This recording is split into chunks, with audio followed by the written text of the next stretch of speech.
Hey everyone, thank you so much for all the support that I got on my last video. That was like really mind-blowing. Today I have like a little bit of a different video for you. I really want to like talk about like the 4 ways that I personally improved playing as a tank because that's something that I've really mentioned before that I've really enjoyed playing tank. And seeing a lot of like as well as like on Reddit and forums post a lot about like how new tanks are actually struggling. So I'm like gonna like introduce you to like 4 ways that you can improve your own gameplay.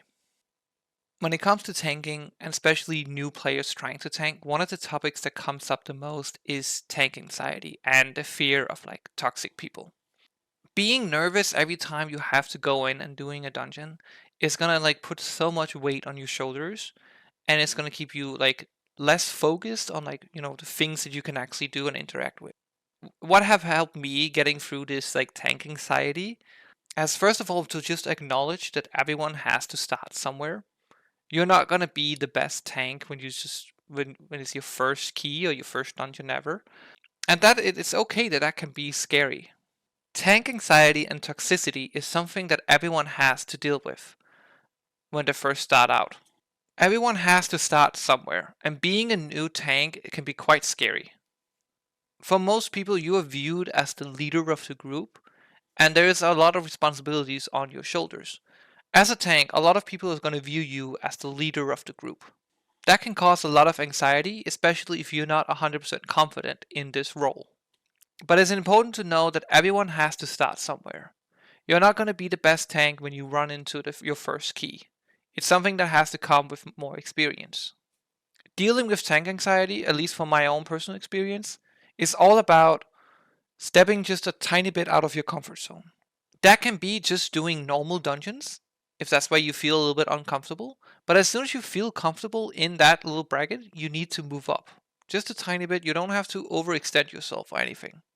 If you're feeling really anxious about meeting toxic people or people that's gonna call you bad names or whatever, I have a few like tips for that as well. First of all, it is always possible just to go in a dungeon on your own. You're not gonna make it very far, but it is possible to like get a feeling of where your survivability is at. You can pull a few packs on your own and then see if you can survive it. That can like create you like a good idea of how much you can survive when you are actually in a live run. The second thing, and I think this is the most crucial thing, is if you're new or you're nervous, it's a really good idea to just type it out and say, "Hey guys, I'm a new player. I'm a new at tanking. I'm not 100% sure what I'm doing." That's going to create like two scenarios. Either everyone is going to be okay about it and give you a thumbs up and say, "No worries, we take care of it, we'll deal with it." Or second of all, someone will leave. And you would much rather have someone leave in the beginning of a key rather than just in the middle of everything. Also, just for a side note,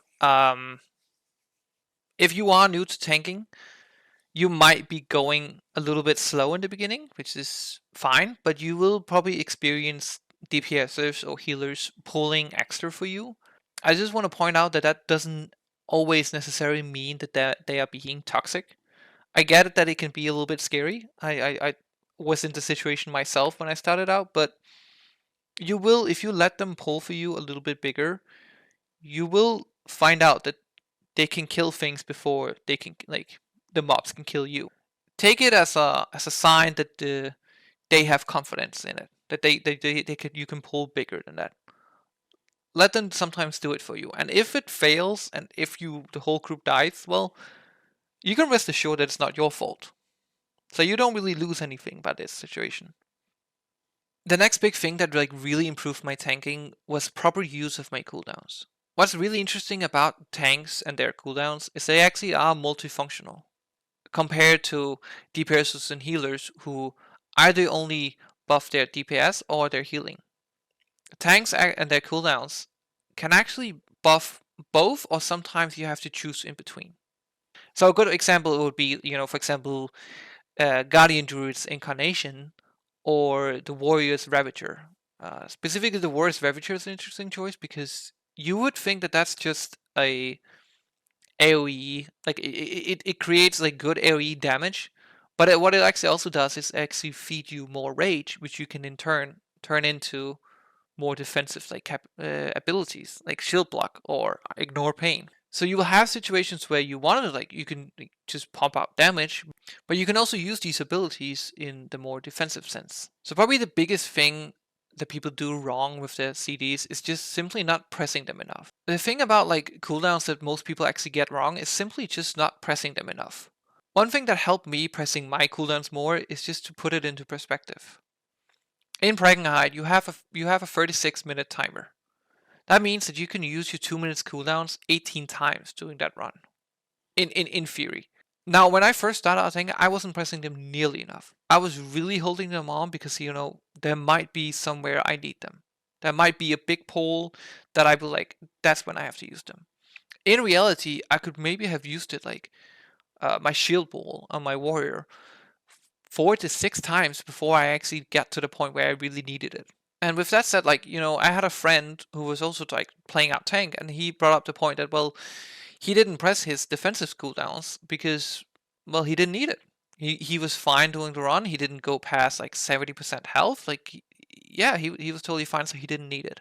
To that point, I actually raised the argument that when you're playing tank, your survivability, you not dying, is actually not necessarily your job. It's the healer's job. The healer's job is to make sure that the tank doesn't hit 0%. Your job as a tank and with your abilities is to mitigate as much damage as you can so the healer actually has as little to do with you as possible.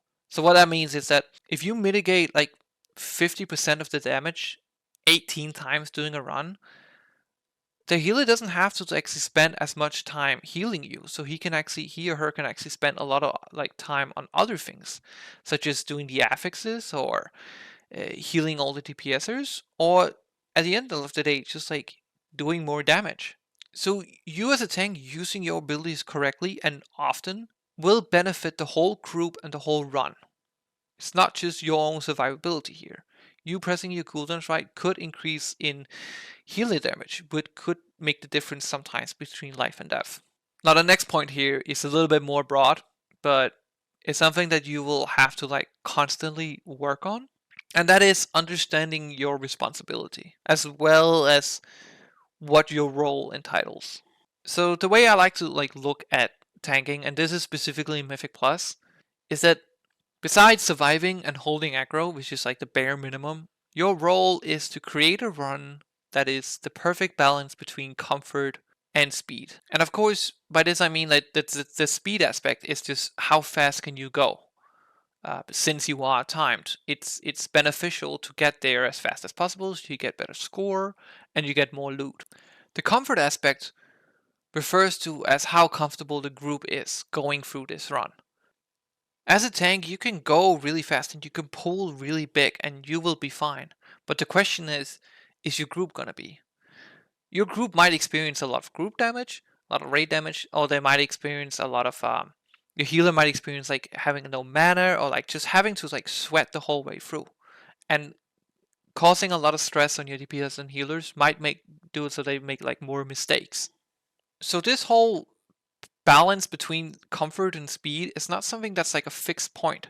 It's something you have to like analyze and look at every single dungeon you do. It's individual to the group. Sometimes you have to go a little bit slower and do a little bit smaller pulls and lean into more the comfort aspect because you see that your group is struggling some areas. And other times you have groups that will blast a lot of damage. You have a healer that just is on point and you can definitely go full on the speed. But you need to, every single time you do a dungeon, you need to figure out that balance between those two. And one of the quickest ways to find out that is to really have a good eye on your group in the first couple of pulls. Specifically, the first pull is where you will definitely get a good eye of what your damage dealers are capable of, because this is when you have everything available.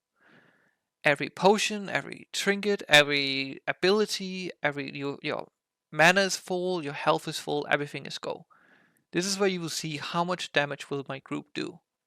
You will have a situation where you have a group that is just absolutely pumping damage, and you will think to yourself, oh, that's great, you can go on faster. You can lean into the speed aspect of it, you can pull bigger.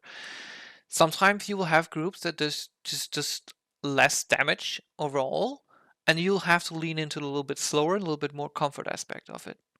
It's your job as a tank to be dynamic and not be set in stone on a like single route, because that's when you like get a lot of struggle if you do that. You need to be more dynamic, you need to be more open to changing up the speed and as well as the route. And like to add to this is gonna sound like harsh, but this is honestly maybe the best advice that I can give. And that is that you should look at this as everything is your fault, or you are responsible for all of this. You can have a DPS player who is doing a lot of mistakes and is dying at random places and just all in all just is not the greatest of players. If your takeaway from that dungeon or that run is that, oh, we didn't time it because of that person, or it all went like really bad just because of he did this or he didn't do this, that's gonna stop your learning and your growing as a tank right there. Instead, what I've like taught myself is to only focus on, well, what could I have done differently as a tank? And actually, when you start looking at that, you actually notice that there's actually a lot of choices that you can do that can that might alter a dungeon's outcome.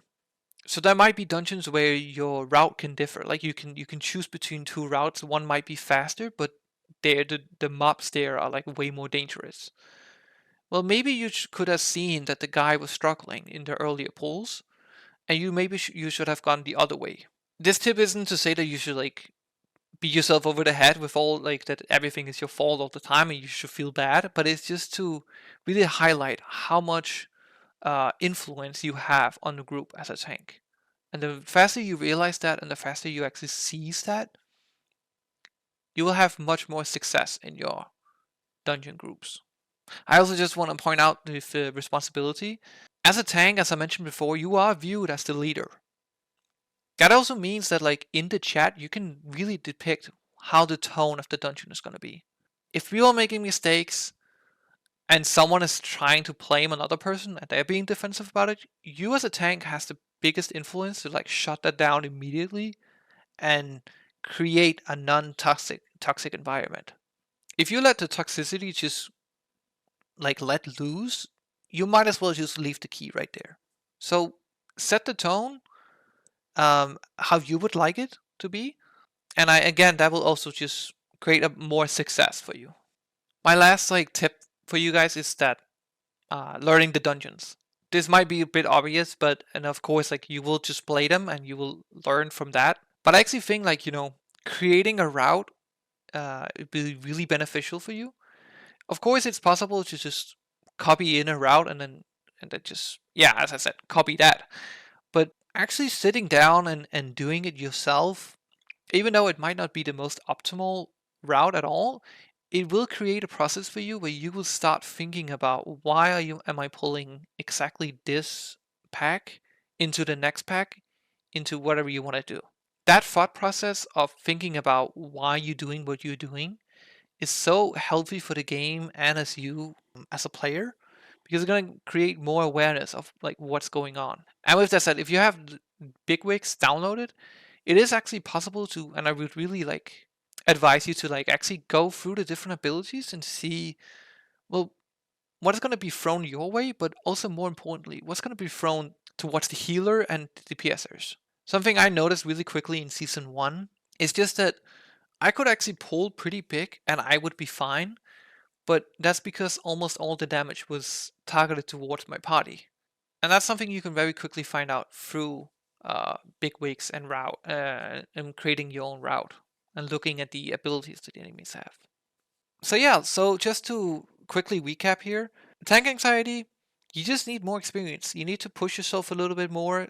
Take it slowly, take it at your own pace, but try and push yourself a little bit out of your comfort zone, and you will find very quickly that the tank anxiety will slowly go away. Be upfront if you're new in the group, so you wouldn't create any environment where toxic people will stay in a group. Like get them out like as fast as you can by saying that you're new or you're learning to tank. Use your cooldowns. A lot of people just don't really realize how many times you can use your cooldowns. Look at the timer of the dungeon and then actually calculate, well, how many times can I use my 2 minutes cooldown? And don't be afraid to push it. The best way to find out when you need a cooldown is by going into a pool and not having it. It's okay to do these kind of mistakes as long as you learn from them. The third was understanding your responsibility. As a tank, it's your job to create this balance between comfort and speed. You need to go as fast as you can, but you can only go as fast as the group that you're playing with allows you to.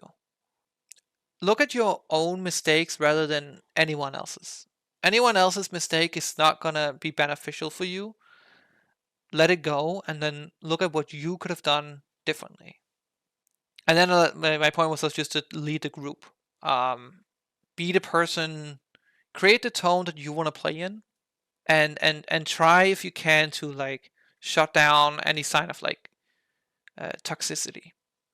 And my last advice was just to try and learn the dungeons. Make your own route and look at the different abilities. Even though your route might not be the most optimizing route at all, just you doing it on your own will create a thought process where you think of the dungeons. I hope these tips will help you as much as they help me, and have like good luck with pucking. And if you have any questions, then feel free to leave a comment and like and hopefully subscribe if you want to see more content from me. Thank you so much for watching.